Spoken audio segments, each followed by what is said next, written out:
आज हम लोग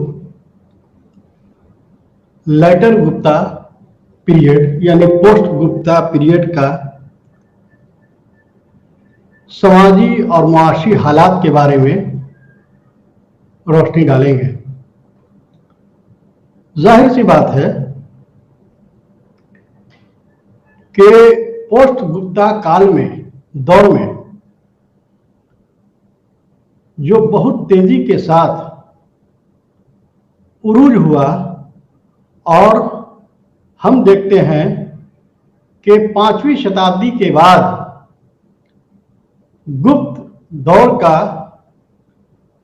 डिक्लाइन होना शुरू हो गया, जवाल होना शुरू हो गया। इतनी बड़े हुकूमत को एक बैक जवाल होना, ये थोड़ा इतिहासकारों में, तवारीखदानों में बहुत ही ज्यादा अपना मतभेद मानते हैं। अब गौर कीजिए कि स्कंदगुप्त के बाद जो दौर रहा उसमें गुप्त काल का, गुप्त दौर का करीब करीब वहां से उसका जो है जवाल पजीर शुरू हो गया। और कुछ तवारीखदानों का ऐसा मानना है कि स्कंदगुप्त के जमाने में बहुत ज्यादा, बल्कि ये कहा जाए कि लड़ाइयां शुरू हो गई, जागीरदाराना निजाम शुरू हो गए और पूरे भारत में, पूरे हिंदुस्तान में जो हुक्मरान थे वो आहिस्ता आहिस्ता सामंतवाद, जिसे जागीरदाराना निजाम कहते हैं, वो तेजी से हावी होने लगे। हम देखते हैं कि स्कंदगुप्त के बाद बहुत तेजी से जो खात्मा हुआ इस ये का, तो उस जमाने में पूरे हिंदुस्तान में अगर हम देखें तो हम देखेंगे कि पुरुगुप्त 467 से लेकर 76 तक कोई खास इनका कंट्रीब्यूशन नहीं रहा। उसके बाद कुमारगुप्त का ये लोग जो है इनका भी बहुत ज्यादा नहीं रहा। उसके बाद भानुगुप्त कुछ पावरफुल हुक्मरान जरूर हुए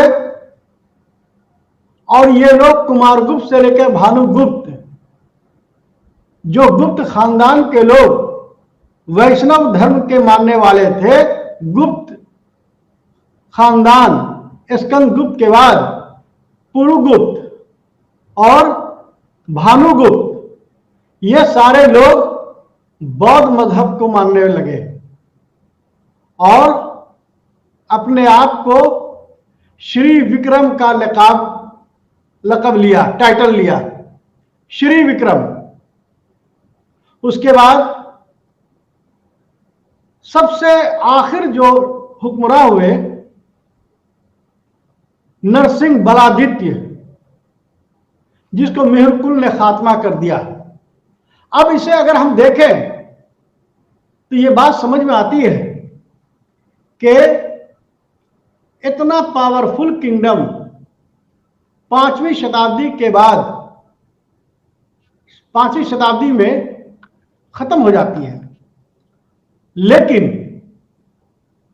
500 एडी से लेकर 1200 ईस्वी तक ऐसा नहीं है कि पोस्ट गुप्त के बाद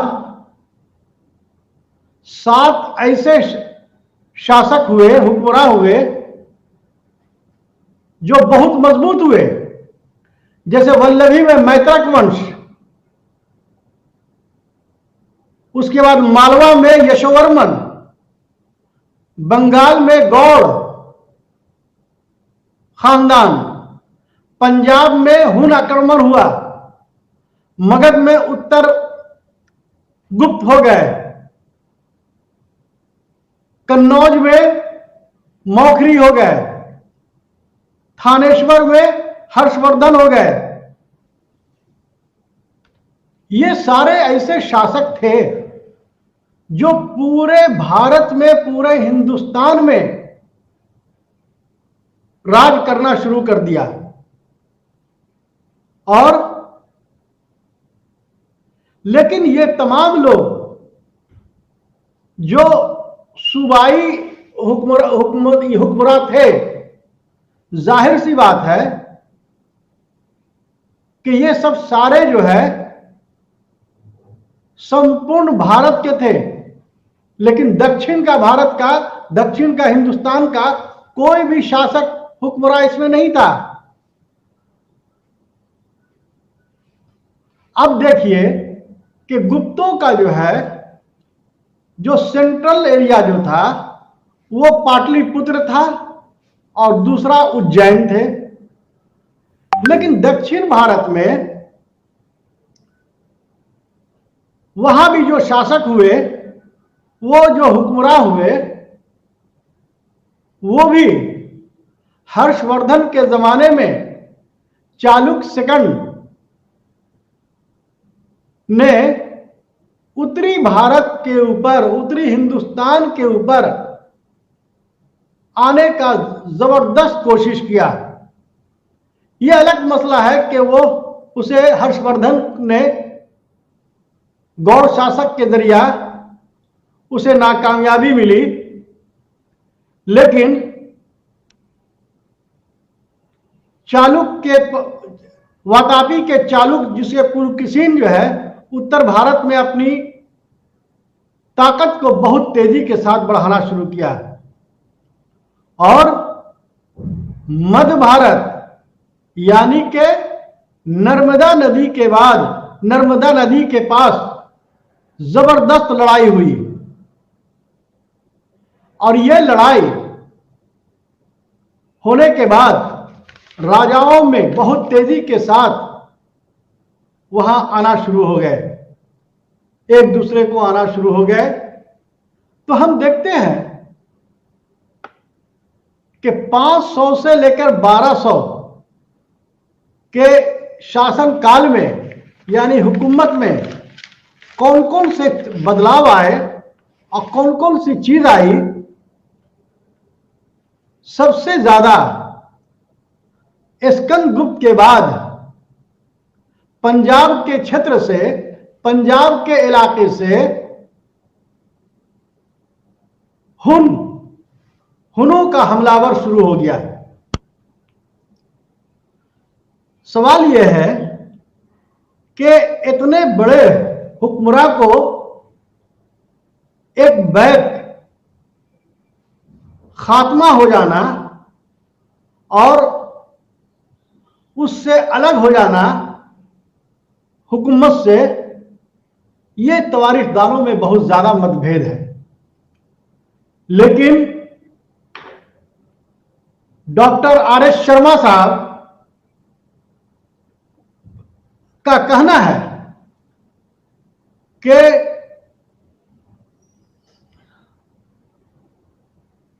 पोस्ट गुप्ता के बाद अगर सामंतों के बीच में जागीरदाराना निजाम अगर चालू हुआ तो उसके पीछे सबसे बड़ी बात यह है कि सामंतवाद की शुरुआत हुई।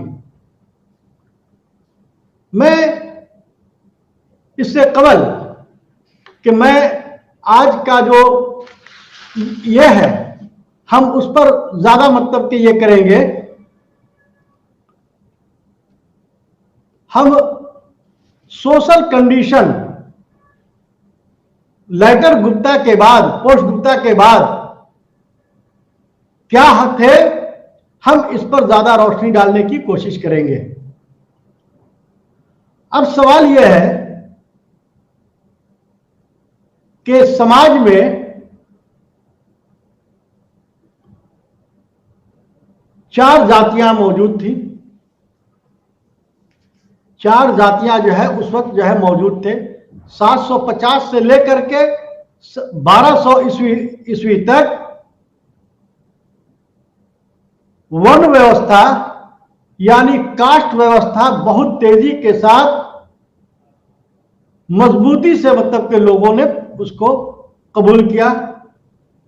लेकिन पोस्ट गुप्ता के बाद जो चार जातियां थी, कौन? ब्राह्मण, क्षत्रिय, वैश्य और शूद्र, ये चार जातियों के बाद हम देखते हैं कि पोस्ट गुप्ता काल में दौर में वैश्यों की स्थिति बहुत ही खराब हो गई। क्यों? कि वैश्यों का काम था कारोबार करना, कृषक करना यानी खेतीबाड़ी करना। शूद्र का काम था ब्राह्मण क्षत्रिय को सेवा करना। ब्राह्मण का काम था लिखना पढ़ना और क्षत्रिय का काम था संघर्ष करना, राज करना। ये चार काम बटे हुए थे। लेकिन हम देखते हैं कि शूद्रों की हालात पोस्ट गुप्ता काल में दौर में बहुत तेजी से जो है पनपी।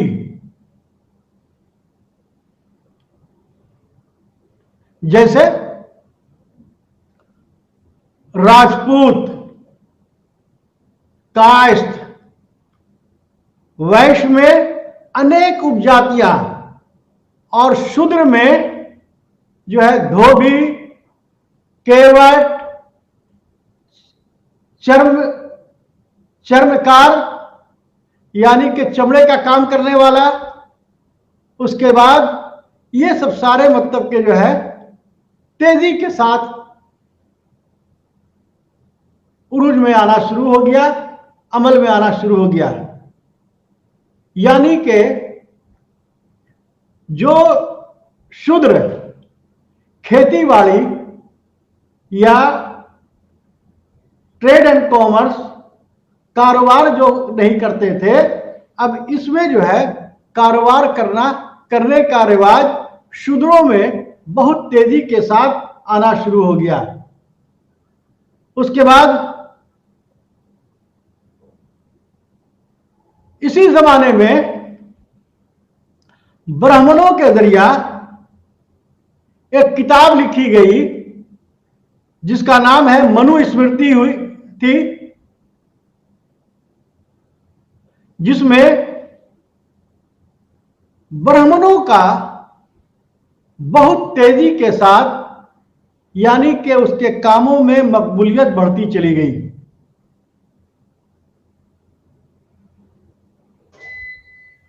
उसके बाद पहली बार समाज में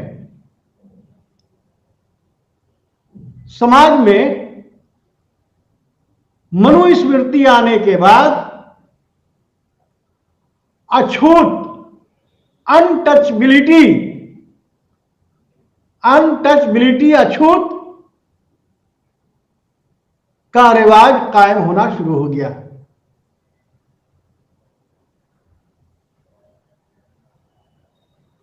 पराशर मुनि ने कहा है, पराशर मुनि के मुताबिक आप देखेंगे तो उसमें कहा गया है कि शूद्र के साथ बैठने एवं खाना खाने से ऊंची जाति यानी कि ब्राह्मणों को परहेज करना चाहिए। इसी तरीके से शादी के बीच वैवाहिक संबंध यानी कि शादी जो है उस जमाने में 8 तरह के होते थे। तो वो शादी का रिवाज जो था उसमें किसी भी ब्राह्मण को ऊंची जात से ही शादी करनी चाहिए। इसी तरीके से हम देखते हैं कि शादी का रिवाज 8 वर्षों में शुरू था, और अगर यानी कि निम्न जाति के लोग 8 वर्षों में अपनी बेटी की शादी अंजाम दे दिया करते थे, और अगर बहुत ज्यादा हुआ तो 12 साल तक उनकी शादी हो जाना जरूरी थी।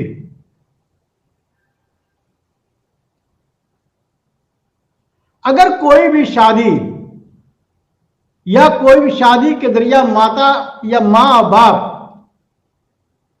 किसी भी नीच से करते थे तो उसका बच्चा भी नीच ही जात का माना जाता था।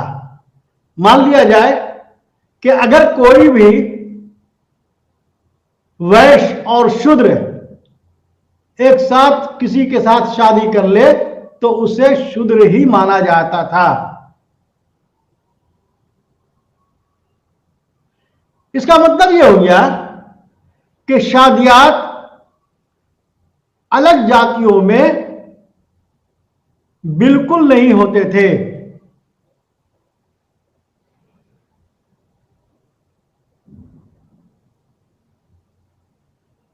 कारोबार करने का जो रिवाज था वो रिवाज करीब करीब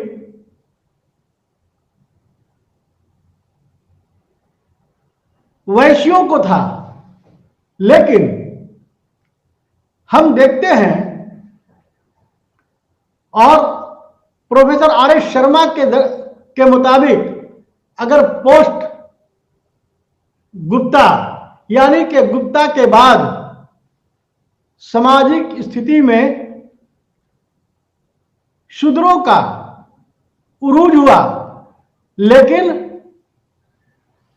वैश्यों का बहुत तेजी के साथ जवाल हुआ। अब इसको आप और भी मतलब के आगे से मतलब कि ये मैं कहता हूं कि यानी कि पोस्ट गुप्ता के जमाने में जो वैदिक पीरियड से लेकर के गुप्त खानदान तक 4 जातियां थी, उस जातियों में बहुत तेजी के साथ बदलाव आना शुरू हो गया।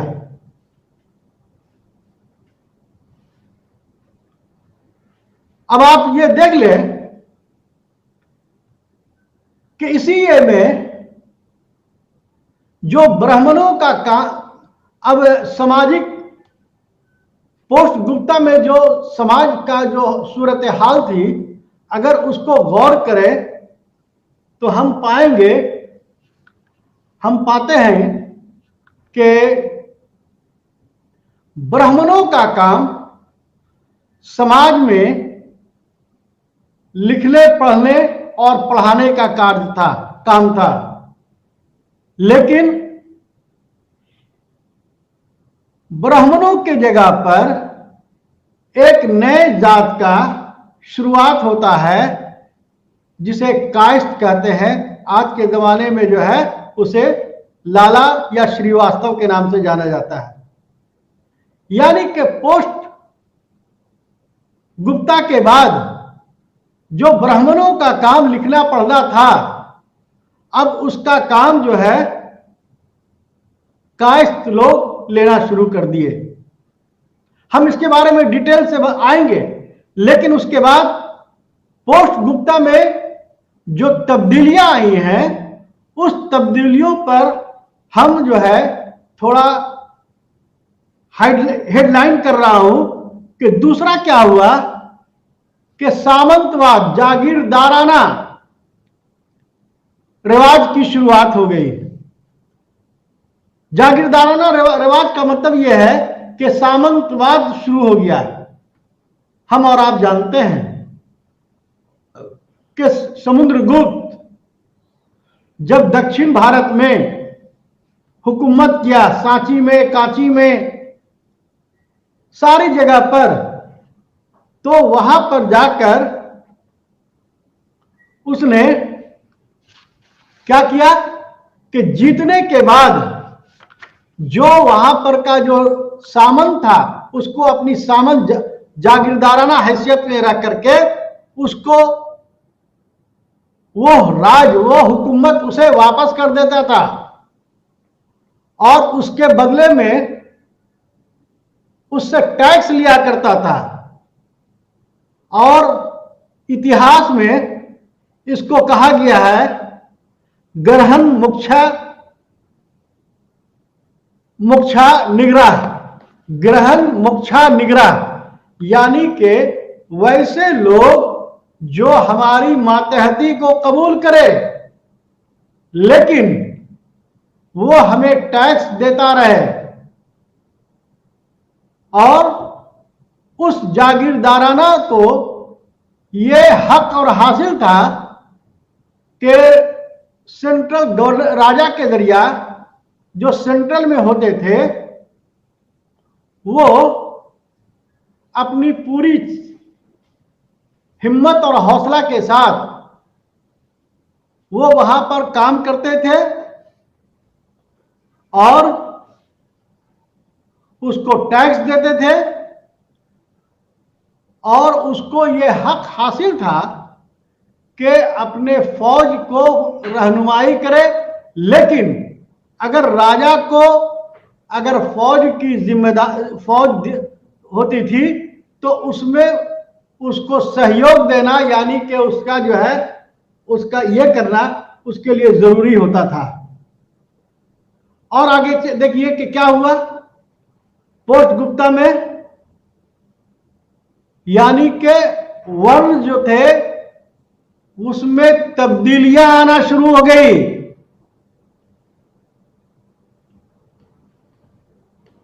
यानी कि किसानों में तब्दीलियां आना शुरू हो गई। उसके बाद जो है इसी दौर में सिक्के की शुरुआत हो गई, सिक्के की शुरुआत हुई। सिक्के की शुरुआत कनिष्क के जमाने से भी हुई थी और गुप्त खानदानों के बीच में भी हुई थी, लेकिन बीच के जो ये बहुत सारे हुक्मरान थे दक्षिण भारत में, तो कोई भी ऐसा हुक्मरान नहीं रहा कि जो अपना सिक्का वो जारी करे। उसके बाद जो है जो कायस्थ हुए वो जो है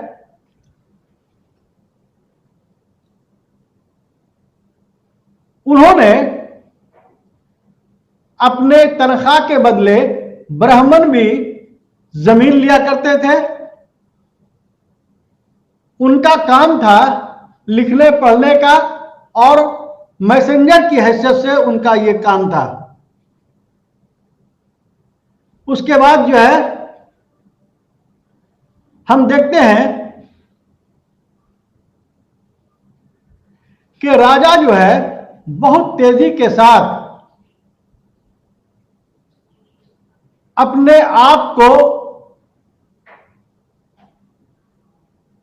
दूरी बनाना शुरू कर दिया। क्यों दूरी बनाना शुरू कर दिया? इसलिए कि जो राजा थे उन्होंने सामंतों को, जागीरदारों को इतनी ताकत बख्शी कि वो जो है जो राजा जिनके मातहत हुआ करते थे वो जो है तेजी से आंख मिलाना शुरू कर दिया। हम देखते हैं कि पोस्ट गुप्ता के दौर में हमने पहले भी आपको बताया था कि पोस्ट गुप्ता के जमाने में जो है बहुत सारी चेंजेस आए। पहले जो थे, जो जागीरदार थे, वो जो है कारोबार नहीं किया करते थे।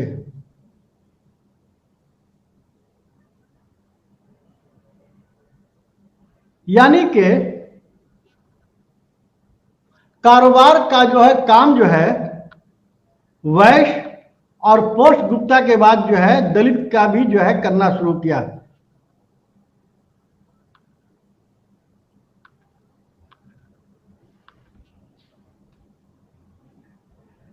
मत्स्य पुराण में, पुराण के एक ये है किताब है जिसे मत्स्य पुराण कहा जाता है। उसमें यह कहा गया कि अगर किसी भी वैश्य का पत्नी अहलिया बीवी कोई गलत काम करे तो उसे फटे बांस से मारना चाहिए।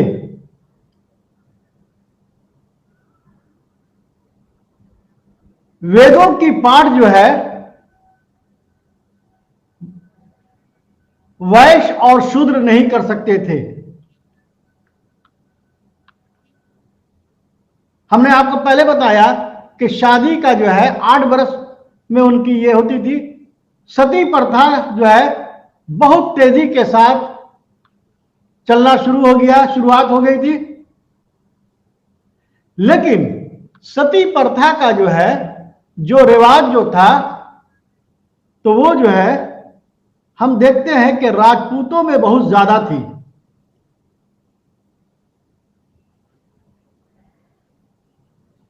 विधवा से शादी करने का रिवाज बिल्कुल था, लेकिन यह शादी जो है कौन कर सकते थे? जो वैश्य या शूद्र कर सकते थे। ऊंची जाति के लोग उससे अलग रखा गया था।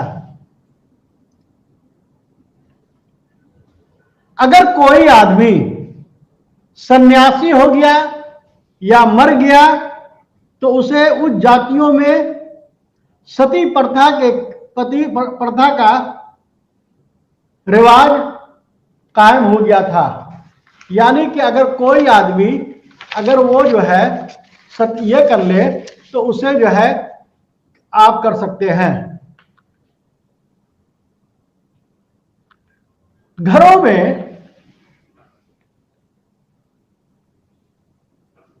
यानी कि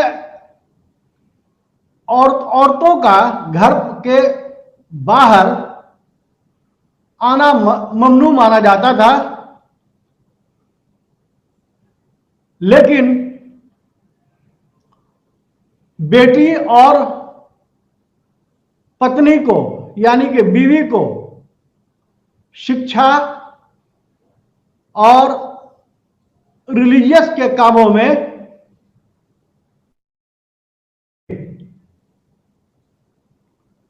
मार्क पोलो ने लिखा है, मालाबार के इलाके में भारतीय वर्णों का बहुत ही बोलबाला था।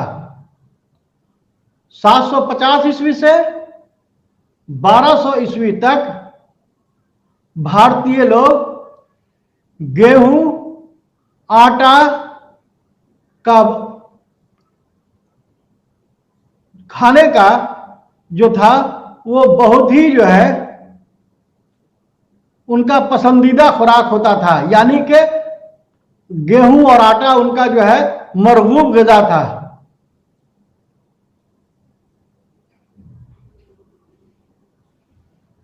सात 750 से लेकर 1200 ईस्वी के बीच पढ़ने का यानी कि सिलेबस जो था वो मुख्य रूप से खास तौर से वेद और पुराण व्याकरण ज्यादा उस पर तरजीह दिया जाता था।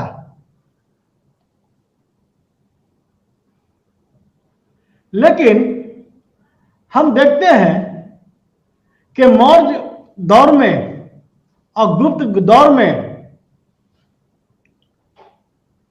जीवक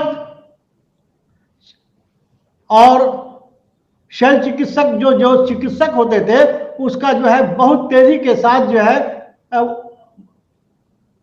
बिहार से बाहर तक्षशिला और विक्रमशिला में देखने को मिलता था। लेकिन गुप्ता काल के बाद, गुप्त काल के बाद हम देखते हैं कि चिकित्सकों की, डॉक्टरों की अहमियत जो है बहुत कम देखने को मिली है।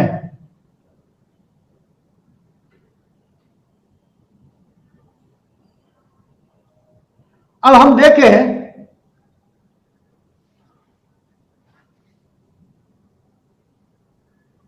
उस जमाने में जो है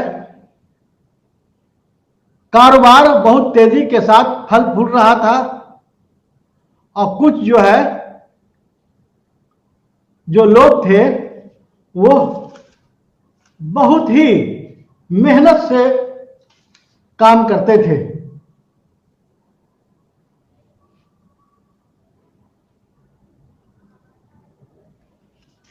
अब ये सारी चीजें जो मुझे देखने को जो मिल रही है तो उससे ये समझ में आता है कि इन सारी चीजों को जो बातें जो मैंने कहा तो इसके बारे में आर.एस. शर्मा साहब तो कहते ही हैं आज के ये में, ह्वेनसांग और अल मसूदी और अल ब्रूनी जैसे लोग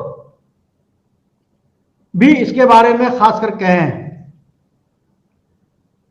एक और बड़ी बात यह है कि ब्राह्मणों को कभी जो है सजाए मौत नहीं दी जाती थी।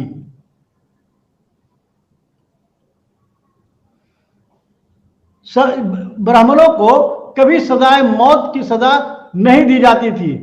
उनके जगह पर शारीरिक जो है, जिस्मानी जो है उनको सजा दी जाती थी और कहीं कहीं पर जो है पैसे वगैरह दे करके भी उनका जो है ये होता था।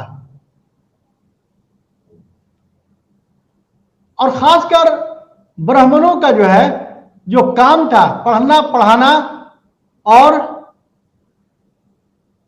डोनेशन लेना।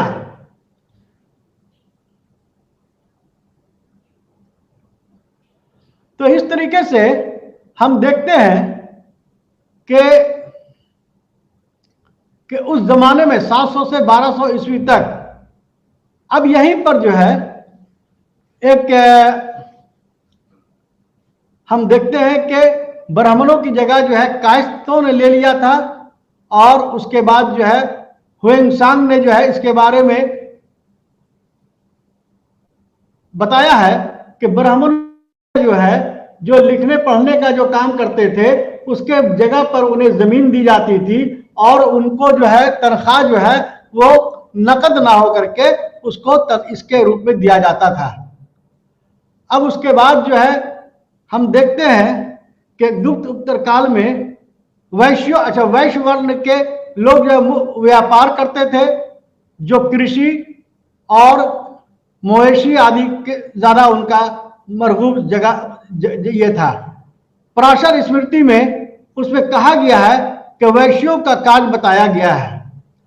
उस दौर में वैश्य अधिकांश व्यापार करते थे, ट्रेड एंड कॉमर्स उनका खास था।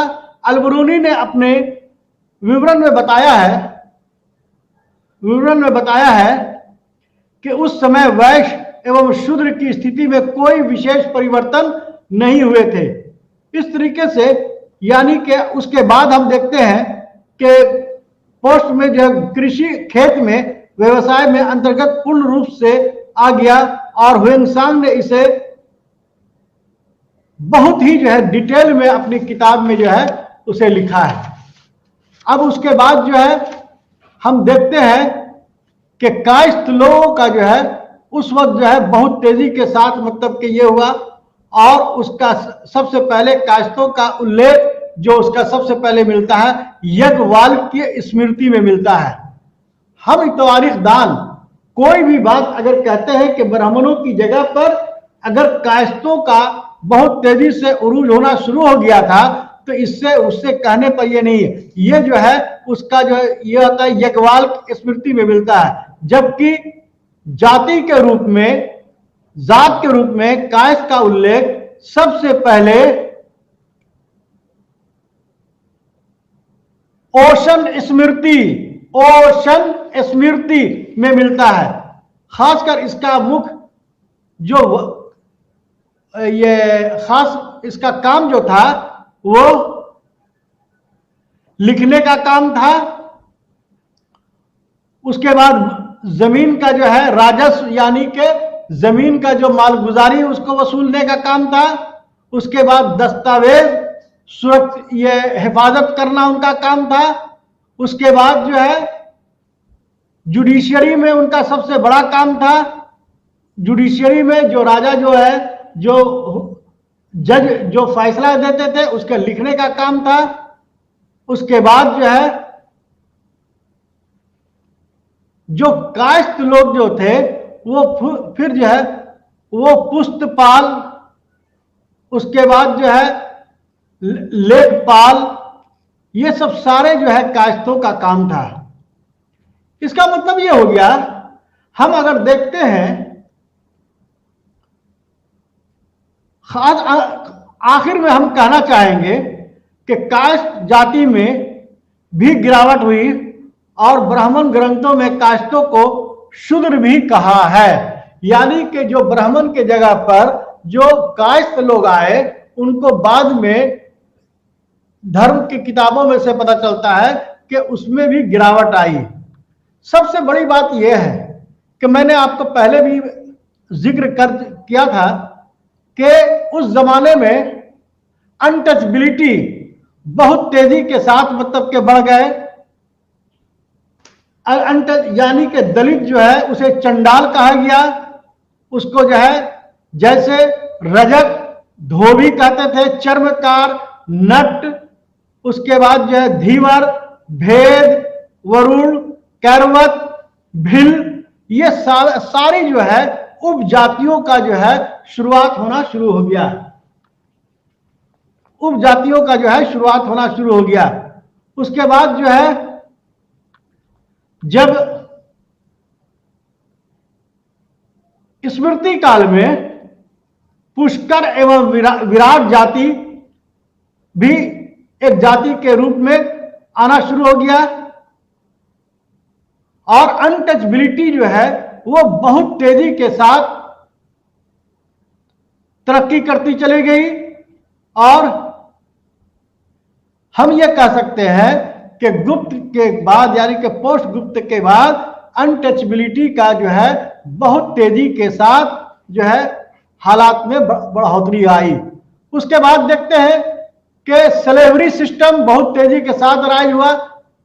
जिस तरीके से हिंदुस्तान में स्लेवरी दास प्रथा का तेजी से यह हुआ, उससे उसी तरीके से विज्ञानेश्वर ने मित्राक्षरा में नारद द्वारा बताया है कि 15 प्रकार के दास, 15 तरह के दास हुआ करते थे। मित्राक्षा हाँ किताब है जिससे विज्ञानेश्वर ने लिखा था, उसमें लिखा हुआ है कि 15 तरह के दास हुआ करते थे। हम उतना ये से डिटेल हम नहीं जाएंगे, लेकिन इतनी बात जरूर है कि उस जमाने में यानी कि पोस्ट गुप्ता के जमाने में बहुत तेजी के साथ क्या हो रहा है, दास का यानी कि स्लेवरी सिस्टम का जो है शुरुआत हो गया था। और ये जो स्लेवरी सिस्टम जो था वो दान के जरिया यानी कि डोनेशन के जरिया उसके कर्मों के पैसे से खरीदे भी जाते थे। ये सब सारी मतलब कि ये होता था। उसके बाद हम देखते हैं कि उस सामाजिक स्थिति में राजस्व का जो है, टैक्स का जो है हालात कैसे थे, तो हम उसमें पाते हैं कि टैक्स का जो स्थिति जो थी वो जो है पूरे ये का 1/6 हिस्सा या 1/8 हिस्सा जो है उस पर टैक्स दिया जाता था। तो हम देखते हैं कि गुप्त खानदान के बाद यानी 500 से लेकर 1200 तक जो स्थिति थी वो बहुत ही मायूस कुन थी। और इसमें जो है बहुत तेजी के साथ जो है इस समाज में जो है गिरावट आना शुरू हो गई। इसी तरीके से आप ये देखेंगे कि कि बहुत तेजी के साथ मुआशी हालत भी बहुत तेजी के साथ मतलब के जो है उसमें आना शुरू हो गया। 500 से अब हम आपको इकोनॉमिक हिस्ट्री, मुआशी हालात लेटर गुप्त पोस्ट गुप्ता काल में कैसे थे, मैं उस पर आपको रोशनी डालने की कोशिश करता हूं।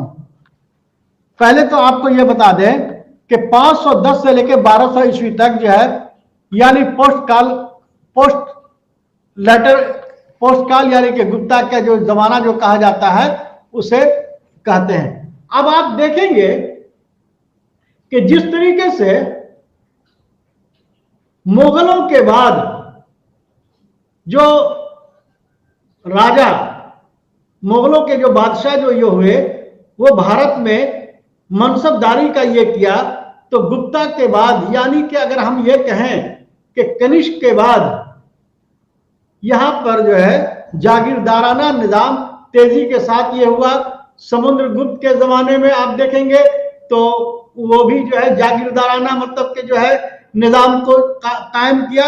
उसके बाद हम देखते हैं कि यही जागीरदार जो थे वो तेजी से के साथ सल्तनत की ओर तेजी के साथ बढ़ना शुरू कर दिया। यानी कि जो राजा अपने हुकूमत करते थे वो हुकूमत जो है अब अलग अलग तरीके से लोकल जहां पर जो जिसको मतलब के मिला अपनी पूरी जो है ये करना शुरू कर दिया। उसी तरीके से आप ये जो है हम देखते हैं कि पोस्ट के गुप्ता के बाद एक जो है राजपूत भी जो है एक जाति हुए जिनका काम था लड़ना और मतलब के उनका काम फौज में उनको ये काम करने का था। और जो उसका मानी क्षत्रिय की जगह पर उनका नाम जो है 5वीं से लेकर के 12वीं के बीच में क्षत्रिय ना कह करके राजपूत का मतलब यह है कि राज का पूत, यानी कि उस जो है राज का वो पूत है, यानी कि वो राजपूत ऐसा नहीं है कि वो क्षत्रिय हो, वो वैश्य भी हो सकता है, शूद्र भी हो सकता है, ब्राह्मण भी हो सकता है, कैस्ट भी हो सकता है। जो राज का पुत्र है यानी कि जो नेशन का औलाद है उसे राजपूत कहा गया। और इसको जो है कर्नल टॉप्स ने अपने किताब में 36 तरह के बताए हैं कि 36 तरह के राजपूत होते हैं। उसमें जो है परमार हो गए, चौहान हो गए और क्या नाम है यादव को भी जो है कर्नल टॉप्स ने राजपूत ही माना है। हम उस बहस में हम नहीं जाएंगे, लेकिन हम ये बताना चाह रहे थे कि राजपूत का उदय जो एक जाति से ना हो करके राज का पूत यानी कि उस स्टेट का सन ऑफ द स्टेट कहा जाता था। इस तरीके से अगर हम देखते हैं कि उत्तर भारत में यानी कि उत्तर भारत और दक्षिण भारत में के मुकाबले में 200 वर्षों के बाद वहां पर जो सामंत थे वो बहुत तेजी से फरोग करना शुरू कर दिया। और छोटे छोटे जो सामंत थे, जो जागीरदार थे, उसे जो है कई नामों से जो है वो कहा गया है। एक जो है वाहित्य, ऐसे जागीरदार या ऐसे किसान जो बोई हुई जमीन को जो हासिल करता है, जिसमें खेती करता है, उसे कला में वाहिद कहते हैं। यानी कि पोस्ट गुप्ता काल में बहुत तेजी के साथ फसलों का, कृषि यानी किसानों का उदय होना शुरू हो गया। और जो उदय हुआ, उसको जो शुरू हुआ, उसे क्या कहा गया? जो बोई हुई जमीन थी उसको वाहिद कहा गया, और जो खेती नहीं की जाने वाली जमीन थी उसको कहा गया आकृष्ट भूमि। क्या कहा गया? जो खेती नहीं की गई भूमि है उसको आकृष्ट भूमि कहा गया, जो खेती नहीं की। बीज में ना उगने वाली जमीन को ऊसर कहा गया। यानी कि अग्नि पुराण में कहा गया है कि गोबर का भी उपयोग प्रयोग उस जमाने में होता था। इसी तरीके से जो माशी हालत जो थे, इरिगेशन जो है बहुत तेजी के साथ होना शुरू हो गया। तालाब खुदवाना पुण्य कार्य माना जाता था, स्नान गिरह उससे होते थे, जानवरों को पानी पिलाया जाता था। उसी तरीके से आदित्य सिंह की पत्नी जो है पूर्ण देवी ने एक तालाब खुदवाया था, जिसका जो है जिक्र इंस्क्रिप्शन में है। राग तरंगिणी में भी इसके बारे में जिक्र होता है। इंजीनियरिंग का उल्लेख जो है, इंजीनियरिंग का जो है मिलता है, जिसे झेलम नदी जो है बांध जो बनवाया था, ये इरिगेशन का ये था, यानी कि सिंचाई की व्यवस्था गुप्त खानदान में जो है वो बहुत तेजी के साथ होना शुरू हो गया था। इसी तरीके से ट्रेड एंड कॉमर्स के मामले में जो है कि जो जागीरदार लोग जो थे वो जो है जो ये परमार जो शासक हुक्मरान जो थे उसको भोज सागर का ये कहा गया, भोज सागर। और इसीलिए जो है जो जागीरदाराना जो व्यवस्था जो था उस गांव में जो है वो खुद कफील होना शुरू हो गए, यानी कि चावल और गेहूं का जो है वो बहुत तेजी के साथ जो है उगाना शुरू किए। बंगाल में मलमल, पान, सुपारी तथा सन ये सब सारे बंगाल से आया करते थे। कलिंग से धान की अच्छी खेती हो जाती थी। उसी तरीके से मालवा से गन्ना प्लस नील की खेती होती थी। द्वारका से ये मालवा प्लस गन्ना ये केतारी, और द्वारका से शंख जो बजाया जाता है वो द्वारका से आता था। दक्षिण भारत से जो है यानी कि दक्षिणी हिंदुस्तान से हम देखते हैं तो हमको ये लगता है कि उस वक्त जो है मोती, चंदन और कीमती जवाहरात और मसाले ये कहां से आते थे? दक्षिण भारत से आते थे, दक्षिणी हिंदुस्तान से आते थे। हमने पहले भी आपको ये बताया था कि पांडव वंश या चालुक्य वंश या चेर वंश और जो है चोल वंश ये सब सारे समुद्री इलाके में थे। और इन लोगों का खास ये था कि इसीलिए पांडव खानदान ने जो है अपना जो है शंख, मछली और जहाज ये तीन ऐसे मतलब के जिसे पानी से वास्ता था, इन लोगों ने अपने राज चिन्ह को बनाया और राज चिन्ह उस पर लगाया। उसी तरीके से जो ट्रेड एंड कॉमर्स जो है पोस्ट गुप्ता में जो बहुत तेजी के साथ देखने को मिलते हैं। उसी तरीके से वहां का बंदरगाहें जो है बहुत ये हुई। एक जो बंदरगाह था जो उसको पूर्व तट बंदरगाह कहा गया, दूसरा को जो है तमिल लिपित बंदरगाह कहा गया, उसके बाद सप्तग्राम बंदरगाह कहा गया, कलिंग बंदरगाह कहा गया और शिकाकोसी पूरी बंदरगाह किया गया। इसी तरीके से पश्चिमी हिस्से में जो देवल कहा गया, थाना में संभाग कहा गया और भरोच में भी जो है उसको बंदरगाह का ये किया गया। गुप्तोत्तर काल में हम देखते हैं कि सोना, चांदी, टिन, तांबा, मसाले बहुत तेजी के साथ जो है और जो है बहुत तेजी के साथ जो है आयात और निर्यात हुआ करते थे। यानी कि ट्रेड एंड कॉमर्स जो है आना जाना मतलब कि ये होता था। कुवल ये माला से जानकारी होती है कि घोड़ा जो है उस जमाने में जो है अरब से आते थे। ये जो सारे जो है लेख है जिससे ये पता चलता है। पहवा इंस्क्रिप्शन से मालूम होता है कि घोड़े अरब से आते थे। नदियों के जरिया कारोबार जो है और व्यापार यानी कि ट्रेड एंड कॉमर्स यानी कि थल के जगह पर जल यानी कि पानी बहरी से ज्यादा महफूज हुआ करते थे। हुएंगसांग अपने विवरणों में अपने बयानों में खुद कहते हैं कि मैं कई बार जब मैं भारत आ रहा था चीन से तो मुझे कई बार डाकुओं ने छेक लिया, डाकुओं ने हमें मतलब के लूट लिया, जिसकी जानकारी हुएंगसांग के किताबों से भी मालूम होती है। उसी तरीके से जो है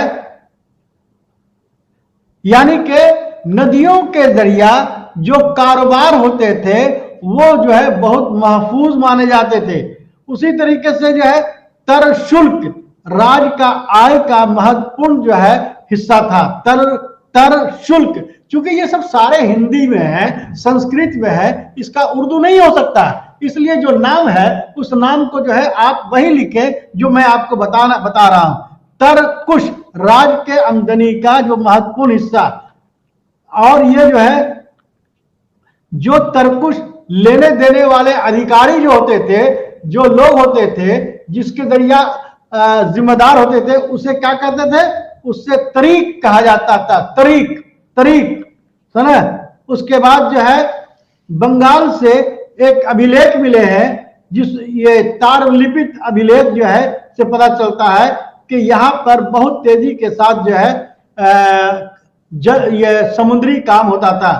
कपड़े का भी जो है बहुत तेजी के साथ वहां पर ये ट्रेड एंड कॉमर्स होता था। वह जो है हुएन खुद लिखते हैं कि वहां जो है ये क्या नाम है, कारोबार में जो है उस वक्त जो है बहुत तेजी के साथ जो है कपड़ा ये होता था, पौधा रेशम का कपड़ा उस जमाने में जो है राजा का बहुत ही मरगूब, मतलब कि ये जो होता था। अच्छा, भरोस के कपड़े जो है प्रसिद्ध, बहुत मशहूर होते थे। अच्छा, खमबाज का जो है ये खमियाज बहुत उस वक्त मकबूल था। यहाँ का जो कपड़ा जो था उसको उर्कम जो विदेश से ट्रेड होते थे, कश्मीर से सफेद सिल्क और जो है सफेद जो है जिसको मतलब के रेशम का ये कहा जाता है, हाथी का दांत, वहां से बहुत ये से आते थे। अब आप ये देखेंगे कि उस जमाने का जो है जो सिक्का जो था, हम उस पर बाद में हम रोशनी डालेंगे कि सिक्का जो है सबसे ज्यादा कनिष्क और कुषाण के जमाने में जो है बहुत तेजी के साथ मिले। लेकिन पोस्ट गुप्ता के बाद हम देखते हैं, यानी कि जैसे जैसे 750 से लेकर 1200 तक जो है अगर हम देखें तो देखते हैं कि सिक्कों का जो है जारी होना कम हो गया है। सिक्कों का जारी का कम होने का वजह यह है कि कोई मजबूत हुक्मरान नहीं होगा, और यही वजह है कि वहां पर कौड़ियों का इस्तेमाल शुरू हो गया था। कौड़ियों का इस्तेमाल शुरू हो गया था, और यह खासकर जो है प्रतिहार खानदान में इस पर जो है वो ज्यादा देखने को मिलता था, जिसको वो लोग जो है कपरदक कहते थे, कपरदक कहते थे। उसी तरीके से जो गांव जो होते थे, वो जो गांव भी जो है वो करीब करीब 4-5 तरह के गांव का जिक्र आया है। जैसे भंडारवाद गांव, उसमें जो है आबादी जो रहती थी, वहां पर जो लोग रहते थे वो राजा या अमला के लोग रहते थे, यानी कि जो राज का हुक्मरान का जो है जो खास आदमी होता था वो वहां पर रहता था, या उसको जो है उसके बाद है ब्रह्मदेव गांव, यानी कि वैसा गांव जिसमें ब्राह्मण समाज को डोनेशन के द्वारा राजा के द्वारा दिया गया है, जिसे क्या कहा गया? ब्रह्मदेव गांव। ब्राह्मणों समाज को डोनेशन के जरिया दिया गया जमीन को उसको ब्रह्मदेव कहते थे। उसी तरीके से अग्रहर गांव या ग्राम, अग्रहर गांव कहिए या ग्राम कहिए, जिसे केवल जिसमें सिर्फ उच्च जाति के लोग ब्राह्मण ही रहते थे। उसके बाद जो है चौथा तरह का जो गांव जो होता था उसको कहा जाता था देवदान ग्राम। वो किसी भी धर्म संस्था या मंदिर को जो दान में दिया जाता था उसे मतलब कि देवदान गांव कहते थे। उसी तरीके से जो है जमीन का भी जो है बहुत क्लासिफाइड कर दिया था कि जमीन कैसी कैसी मतलब कि ये होनी चाहिए। उसके लिए भी जो है 8-9 तरह के जमीन होते थे। एक को कहा जाता था क्षेत्र भूमि, ऐसा जो खेती के लायक हो। दूसरा जो है वस्तु भूमि, जो मकान के लायक हो। तीसरा गौचर भूमि, जिसे चारागाह के लायक हो। चौथा जो है अर्धखिल, 1 वर्ष तक खेती करने वाला जमीन। पांचवा जो है खिल्लर, जिसको पड़ती जमीन कहते हैं, जिस भूमि पर 3 वर्ष से अधिक खेती नहीं होती हो। अपहरित ये भूमि, जो ऐसा भूमि जो खेती के योग बिल्कुल नहीं हो, जुताई कुटाई बिल्कुल नहीं हो। 7वां अपरदा लैंड, वर्षा के द्वारा सिंचाई किया गया हुआ भूमि, उसी तरीके से जो है अदैव मात्रक बिना वर्षा के खेती करने वाला जमीन। इस तरीके से हम देखते हैं कि भूमि भी जो है, जमीन भी जो है, लैंड भी जो के कई प्रकार होते थे। उसी तरीके से एक शतक भूमि थी जिसको निजी जिसका मालिक जो है वो खुद अपना होता था, यानी कि अपना मकान जो होता था उसको कहते थे शतक लैंड। दूसरा जो है स्वयं खेती, यानी कि स्वयं अपना जमीन के खरीद करके करने वाला। किसानों के लिए जो है बटाई का रिवाज था। शीरीन, यानी कि स्वतंत्र से ये खेती बाड़ी करने वाला। ये सब सारी चीजें जो है हम देखते हैं कि गुप्त लेटर गुप्त में बहुत तेजी के साथ जो है ये क्या नाम है ये जमीन का जो है ये हुआ, और ट्रेड एंड कॉमर्स बहुत तेजी के साथ फैला। इसी तरीके से अल्तेकर ने जो कहा है कि हर जितने भी जो शासक थे, यानी गुप्त शासक तो ज्यादातर जो है वो ये वैष्णव धर्म के मानने वाले थे, तो वो जो शासक जो थे तो उसमें सबसे बड़ी बात यह है कि जो सिक्के जो जारी करते थे तो उस सिक्के में वो अपनी पूरी जो है शक्ति का प्रदर्शित करते थे, यानी कि शक्ति का जो है इजहार करते थे। उसके बाद जो है हम देखते हैं कि वो जो है जैसे कोई भी अगर अश्वरोही प्रकार के सिक्के अगर मिले हैं तो इसका मतलब यह है कि राजा घोड़सवारी में बहुत ही मशहूर था। अगर गजधारी प्रकार के सिक्के मिले हैं तो इसका मतलब यह है कि वो हाथियों का लड़ाई में इस्तेमाल करता था। उसी तरीके से अगर ये समुद्रगुप्त के वीणा वादक प्रकार के सिक्के मिले हैं तो इसका मतलब यह है कि वो जो है संगीत का बहुत बड़ा प्रेमी था, बहुत बड़ा वो ये था। तो इसी तरीके से हम देखते हैं कि गुप्त काल में सिक्कों का प्रयोग कम जरूर हुआ, लेकिन गुप्त काल के मुकाबले में गुप्त उत्तर काल के मुकाबले में गुप्त काल में दौर में ये सिक्कों का इस्तेमाल वो बहुत ज्यादा था। और गुप्त उत्तर काल में 500 से लेकर 750 तक जो है सिक्कों का जो है बहुत कम जानकारी मिलती है। इसी तरीके से कुछ जो है सफीर यानी कि ट्रेडर्स के जरिए जो है ये पता चलता है कि उस जमाने में जो है बाहरी यानी कि बाहरी जो है व्यापार जो है यानी कि बहुत ज्यादा होते थे। फाहियान ने अपने ये खिताबत में कहा है कि रोजमर्रा की जिंदगी के लिए उसने जो है व्यापार में कौड़ियों का इस्तेमाल बहुत तेजी के साथ, इससे पहले भी हमने बताया कि कौड़ियों का इस्तेमाल बहुत तेजी के साथ होना शुरू हो गया था। इस तरीके से हम देखते हैं कि गुप्त शासक के बाद बहुत तेजी के साथ सिक्कों में गिरावट आना शुरू हो गई और कहीं पर से भी कोई भी सिक्का जो है हमें देखने को नहीं मिले और वहां जो है क्या नाम है सिक्कों का बहुत कमी आई। तो सिक्कों का कमी होना मतलब इस बात का दर्शाता है कि उस जमाने में जो है सिक्के जो है का इस्तेमाल कम होते थे, बार्टर सिस्टम बहुत तेजी के साथ थे और सिक्कों का आदान और प्रदान जो है बहुत तेजी के साथ होने लगे। तो नाज़रीन, ये हमने आपको जो है उस जमाने का जो है मुआशी हालात और समाजी हालात के ऊपर जो है हमने रोशनी डाली है। इसके बाद जो है हम एक और क्लास जो है आपका जो चैप्टर यूनिट 8 है उस 8 में ये पढ़ाना है कि उसकी जगह पर जो है ये एडमिनिस्ट्रेशन कैसे थे, उसके बाद जो है ये क्या नाम है ट्रेड ये कला एवं संस्कृति यानी कि सोसाइटी में जो है उसका क्या ये था, भवन वगैरह मकान वगैरह किस तरीके से बनाए जाते थे, ये सब सारी चीजों को जो है अगले ये में इंशाअल्लाह आपको हम ये बताने की कोशिश करेंगे। ये पोस्ट गुप्ता जो है बहुत ही अहमियत का हामिल है।